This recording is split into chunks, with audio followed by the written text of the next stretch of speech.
Sejam muito bem-vindos ao nosso podcast Em Contas. Aqui é o lugar certo para entender de vez tudo sobre as finanças e contabilidade dos partidos e a prestação de contas à Justiça Eleitoral. Isso mesmo. E sabe o que é melhor? Aqui não tem enrolação, é informação direta, clara e em português que todo mundo entende. Chega mais! Este podcast foi criado pensando em facilitar a vida. Este é o nosso terceiro episódio da temporada de 2021 da série Julgamentos do TSE, Prestações de Contas de Diretórios Nacionais. E hoje a gente vai analisar uma decisão importante do Tribunal Superior Eleitoral sobre a prestação de contas de um diretório nacional referente ao exercício de 2018. O julgamento que a gente está dissecando ocorreu em 18 de março de 2021. Exatamente. O foco da nossa conversa hoje é a desaprovação das contas anuais de um diretório partidário nacional relativas a 2018. E não foi uma desaprovação, assim, por qualquer motivo, né? Mas por um conjunto de irregularidades consideradas bem graves pelo TSE. Sim, graves mesmo. E vale ressaltar que tanto a unidade técnica do tribunal, que faz aquela análise inicial, quanto o Ministério Público Eleitoral já tinham opinado pela desaprovação. Não foi surpresa. Certo, então nosso objetivo aqui é ir fundo nessas falhas que o tribunal apontou. Vamos detalhar quais foram os principais problemas, explicar por que a classificaram como graves. Isso. E, claro, discutir as consequências que essa decisão trouxe para a agremiação, né? Tanto financeiras quanto, enfim, administrativas. Com certeza. Analisar esses casos é crucial para quem trabalha com gestão financeira de partido, né? Para aprender com os erros e não repetir. Exatamente. É um aprendizado importante. Sem dúvida. Então vamos começar pelo primeiro grande problema destacado lá no acórdão, a questão da ausência de confiabilidade e transparência das contas. O que exatamente isso significou nesse julgamento? Olha, essa falta de confiabilidade foi um ponto central. E bem sério. Na prática, a análise técnica ficou, assim, muito comprometida porque documentos contábeis que são fundamentais... Essenciais, né? Simplesmente não foram apresentados. Ou estavam incompletos. A gente está falando do balanço patrimonial e da demonstração do resultado do exercício, a DRE. Peças básicas da contabilidade, de certo. Sem elas, a análise já começa, sei lá, manca. Fica difícil ter uma fotografia fiel das finanças. Exatamente. E o problema não parou aí, não. Tinha muita inconsistência grave entre o que estava registrado no SPCA, que é o Sistema de Prestação de Contas Anual. A plataforma oficial. Isso, a plataforma oficial onde os partidos declaram tudo, e a movimentação bancária real da agremiação. Por exemplo, a equipe técnica achou o lançamento de despesa no SPK que não tinha saída correspondente no extrato. Ah, que coisa. E o inverso também aconteceu, débito no extrato sem nenhum registro no sistema.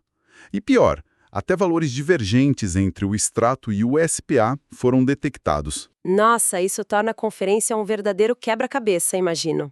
E dificulta muito verificar se o que foi declarado é verdade, né? Com certeza.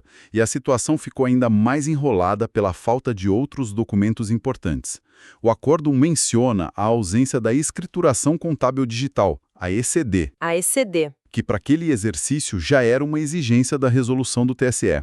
A ECD é basicamente o livro contábil eletrônico do partido, né? Certo. Também não apresentaram a RAIS de 2018, a Relação Anual de Informações Sociais, que ajuda a cruzar dados de despesa com pessoal. Essa falta geral de documentos e as inconsistências criaram o que o tribunal chamou de falta de confiabilidade. E um ponto que chama atenção no acórdão é a postura do partido, né? O documento ressalta que, mesmo depois de ser formalmente intimado pela Justiça Eleitoral para corrigir essas falhas, apresentar o que faltava ou dar explicações, o partido ficou inerte. Não aproveitou as chances que o processo dá, previstas lá na Resolução 236504, para regularizar ou ao menos justificar. Ou seja, teve a chance de consertar, mas preferiu o silêncio. Exato.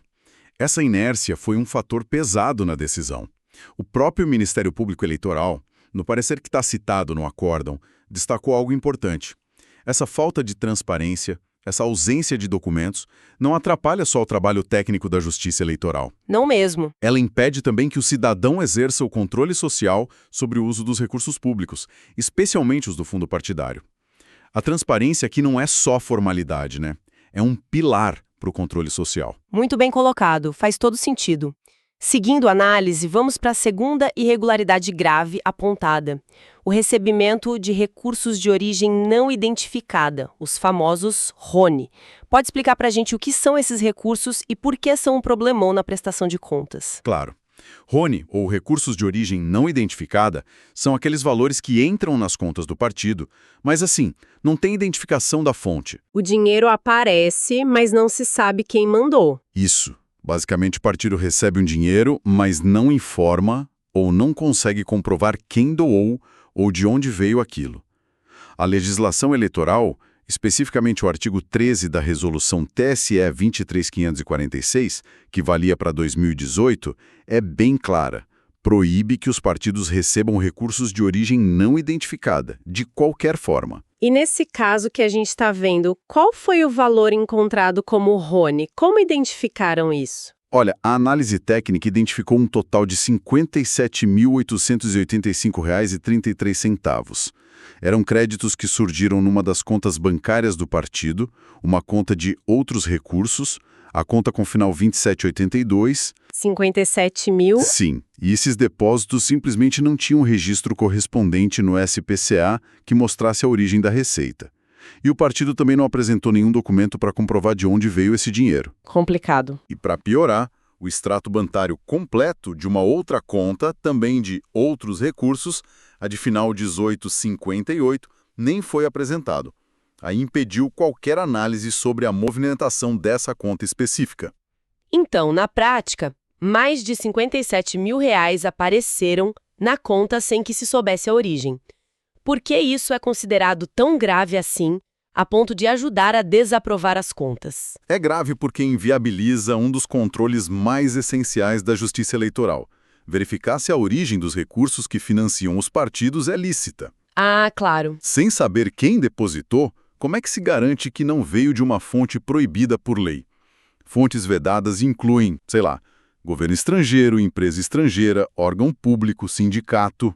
Entendi. A falta de identificação cega a fiscalização nesse ponto crucial. O próprio acórdão reforça isso, até cita jurisprudência anterior do TSE, dizendo que o RONE impede a aferir a movimentação financeira e verificar se está tudo regular. Faz sentido. E a consequência legal para o RONE é clara. O valor tem que ser recolhido ao Tesouro Nacional. A rastreabilidade dos recursos é fundamental para a integridade do financiamento partidário. Totalmente. A transparência na origem é essencial mesmo. Agora, vamos avançar para a terceira falha identificada, que teve um impacto financeiro bem pesado.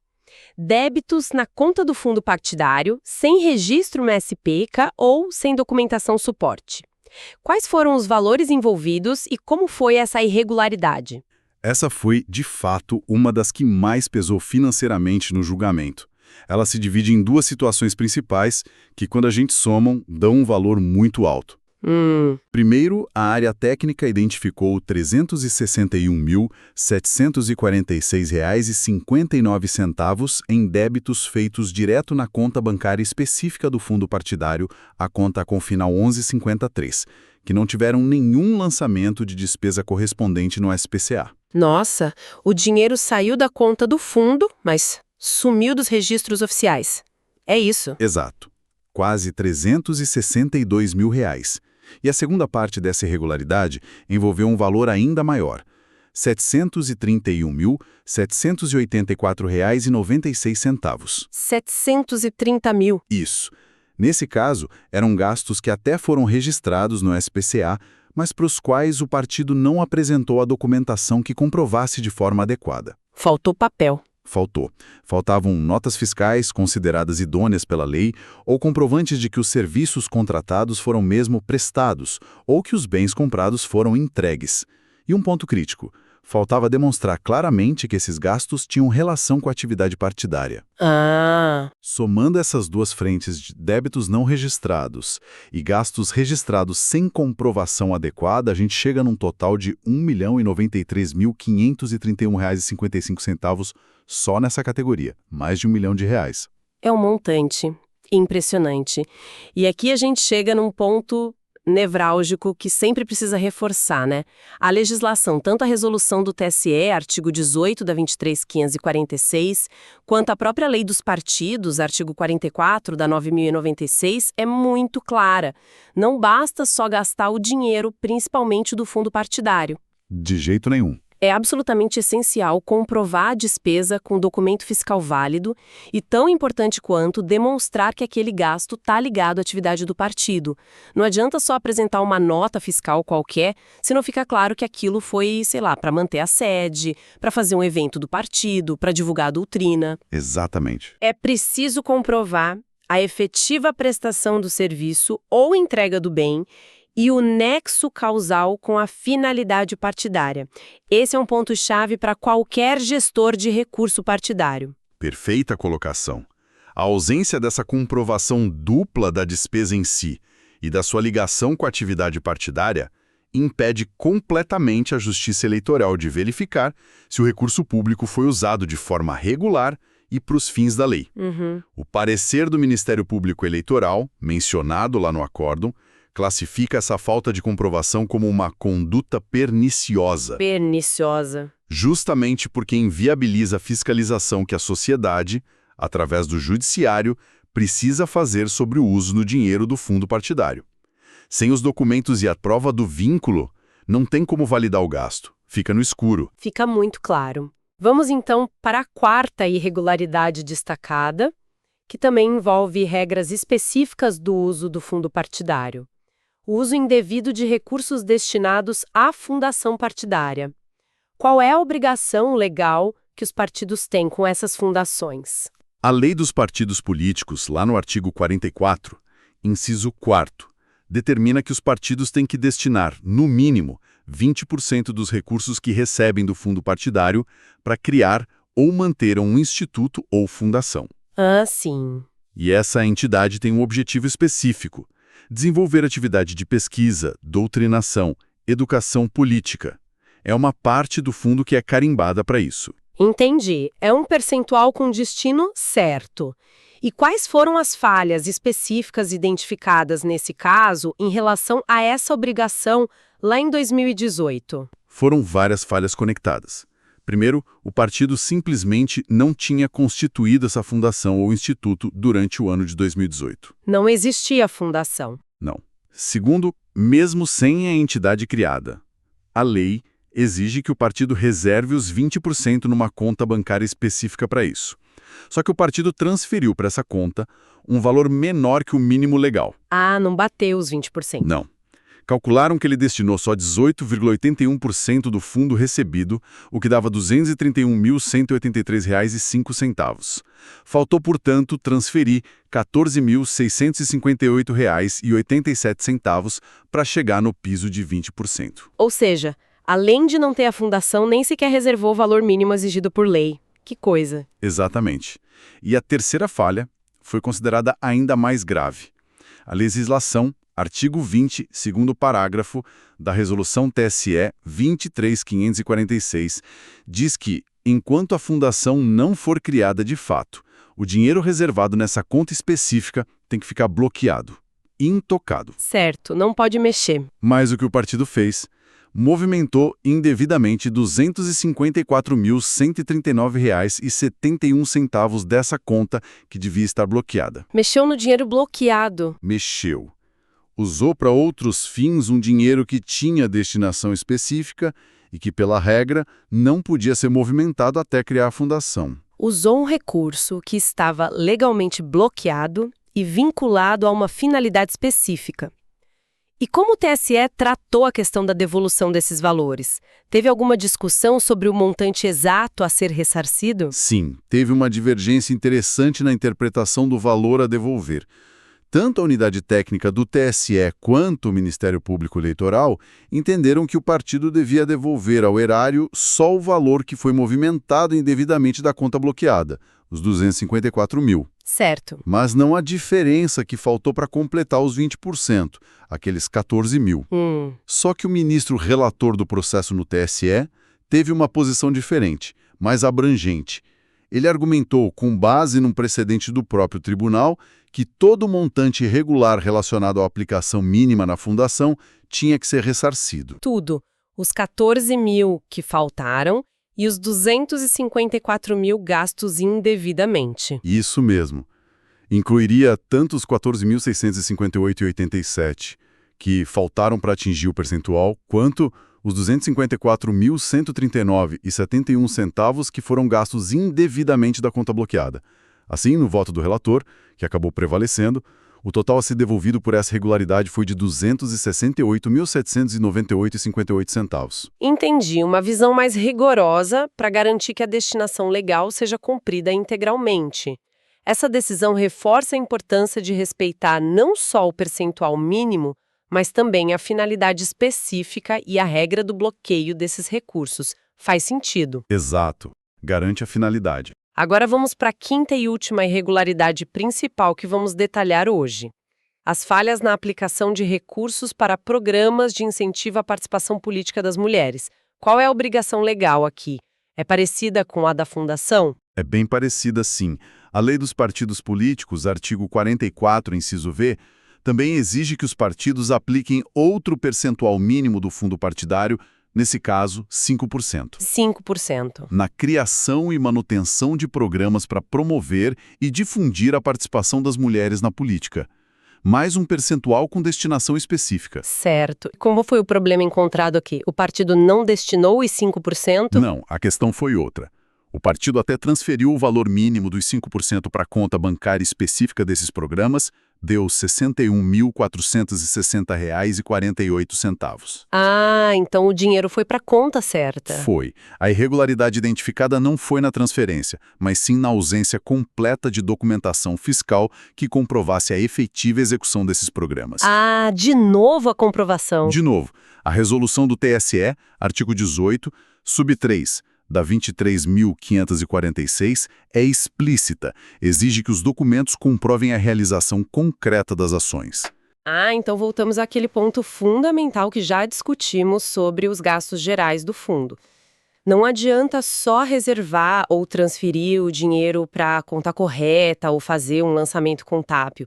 É indispensável demonstrar o que foi efetivamente feito com aquele recurso. Exatamente. Quais cursos foram dados? Quais palestras, eventos, que material foi produzido? Tem que comprovar as ações concretas para promover a participação feminina. A simples transferência ou registro não cumprem a lei. Mais um ponto-chave aqui, a necessidade de comprovar a efetiva execução da política, não apenas a destinação orçamentária. Exatamente.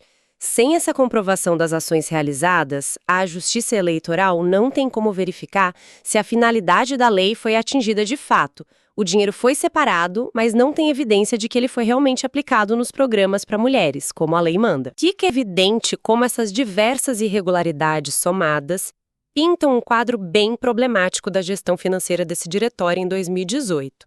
Como a gente pode resumir o impacto financeiro total dessas falhas, especialmente em relação ao fundo partidário? Bom, se a gente somar todas as irregularidades que envolveram diretamente recursos do fundo partidário, ou seja, os débitos sem comprovação ou registro, o uso indevido dos recursos da fundação, considerando o valor total do relator, e a falta de comprovação dos gastos com os programas para mulheres, o valor total considerado irregular bateu R$ 1.423.790,61. R$ 1.423.790. Isso. Agora, compara isso com o total de recursos do fundo partidário que o partido recebeu em 2018, que foi R$ 1.269.621,51. Fazendo a conta, o montante das irregularidades com o fundo partidário correspondeu a 112,14% do total recebido. Mais de 100%. Nossa! Sim, Ou seja, o valor considerado irregular foi maior do que todo o fundo partidário que o partido recebeu naquele ano. Isso dá uma dimensão da gravidade e da extensão das falhas na gestão desses recursos públicos. É muita coisa. Impressionante mesmo, mais de 100% de irregularidade sobre o fundo recebido. Diante desse cenário tão grave, quais foram as determinações finais do Tribunal Superior Eleitoral? O que eles decidiram? A decisão do plenário do TSE foi unânime. Desaprovação das contas do Diretório Nacional referentes a 2018. E junto com a desaprovação vieram as sanções financeiras, né? Imagino. Primeiro, o tribunal determinou a restituição ao erário do valor principal das irregularidades com recursos do fundo partidário que exigiam ressarcimento. Esse valor totalizou R$ 1.362.330,13. R$ 1.362.000. Já incluindo a questão completa da fundação, como decidiu o relator. E, pela gravidade e pelo valor alto, aplicaram ainda uma multa de 20% sobre esse montante a ser devolvida. 20%? Uma multa significativa sobre um valor que já é bem elevado para devolver. Puxa! Sim, uma sanção pesada. Segundo, o TSE determinou o recolhimento ao Tesouro Nacional daquele valor de R$ 57.885,33, referente aos recursos de origem não identificada, o RONE. Certo, o RONE vai para o Tesouro. E terceiro, determinou a aplicação compulsória do valor de R$ 61.460,48, que era para ter sido usado nos programas para mulheres, mas não foi comprovado. Ah, o dinheiro das mulheres. Isso. Esse valor terá que ser aplicado obrigatoriamente na mesma finalidade e programas para mulheres no exercício financeiro seguinte ao trânsito em julgado da decisão. E tem um detalhe. Se o partido não cumprir essa determinação, o valor a ser aplicado vai ser acrescido de 12,5%. Então, resumindo as consequências, contas desaprovadas, devolução de mais de 1,3 milhão de reais com multa de 20%, recolhimento de quase 58 mil de RONE e a obrigação de aplicar mais 61 mil em programas para mulheres no futuro, sob pena de aumento. São sanções realmente severas que devem impactar bastante as finanças do partido. Sem dúvida. E aqui vale destacar o caráter pedagógico dessa decisão, que é outro ponto-chave que a gente precisa frisar. Sim, o efeito educativo, né? Exatamente. A desaprovação das contas e a aplicação dessas sanções rigorosas não tem só o objetivo de punir o partido pelas falhas daquele ano. Elas servem principalmente como um alerta para todas as agremiações partidárias sobre a importância fundamental de uma gestão transparente, correta e, acima de tudo, comprovada dos recursos públicos, especialmente os do fundo partidário. É um recado claro do TSE sobre a necessidade de cumprir as regras com diligência e prestar contas de forma adequada. Exatamente. E isso nos leva direto ao nosso terceiro ponto-chave que gostaríamos de ressaltar: a importância do aprendizado contínuo. Fundamental. Casos como este, com tanta complexidade e consequências sérias, mostram que dirigentes partidários, tesoureiros, contadores, advogados, todos os profissionais que atuam na área financeira e jurídica dos partidos precisam estar sempre se atualizando. Sempre. É fundamental conhecer não só as normas eleitorais, que já mudam bastante, mas também as interpretações, a jurisprudência do TSE. O estudo contínuo, a capacitação são essenciais para evitar erros parecidos, garantir a conformidade das contas e prevenir prejuízos financeiros e políticos para as legendas. Concordo plenamente. Manter-se atualizado é crucial nessa área, não tem jeito. E para a gente encerrar nossa análise de hoje, fica talvez uma questão para reflexão. Manda! Diante desse emaranhado todo de exigências legais, de resoluções, portarias e da complexidade crescente das normas de prestação de contas, como é que a gente pode assegurar que os partidos políticos, principalmente os menores, que muitas vezes têm estruturas administrativas, financeiras mais enxutas, consigam cumprir todas essas regras com rigor necessário? É um desafio. E sem que isso, por outro lado, signifique abrir mão do controle efetivo, que é indispensável, sobre o uso do dinheiro público.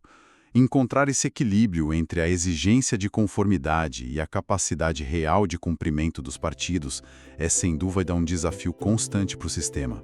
Fica aí para pensar. É isso aí, pessoal. Por hoje ficamos por aqui. Gostaram do episódio? Queremos saber a opinião. Deixa aquele comentário, sua participação faz toda a diferença para nós. Nosso objetivo é entregar sempre conteúdo de qualidade, que transforma o entendimento sobre esses assuntos. Segue com a gente e espalhe essa ideia por aí. Te esperamos no próximo episódio. Até breve!